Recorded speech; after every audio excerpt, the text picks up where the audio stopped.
Friends, ఈరోజు వీడియోలో పుల్ల పుల్లగా కారకారంగా తీయగా అనిపించే రేగి వడలను అయితే చేసేసుకుందాం. తెచ్చుకున్న రేగి పండ్లను అయితే మంచి నీటిలో 2-3 సార్లు శుభ్రంగా కడిగేసి ఈ విధంగా డ్రై క్లాత్ పైన పెట్టుకోవాలి. ఆరిన పళ్ళను అయితే ఈ విధంగా కొన్ని రోటిలో వేసుకుంటూ బాగా మెత్తగా దంచుకోవాలి.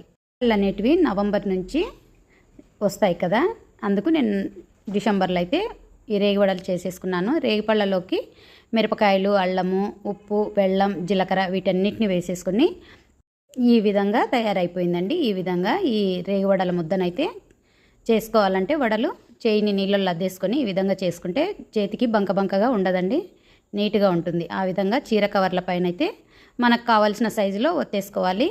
ఒత్తేసుకున్న తర్వాత ఎండలో పెట్టుకుంటే ఎంతో తొందరగా 2 రోజులలో ఆరిపోతాయండి. చూడండి, ఆరినాయి ఎంత బాగున్నాయో. Thank you for watching this video.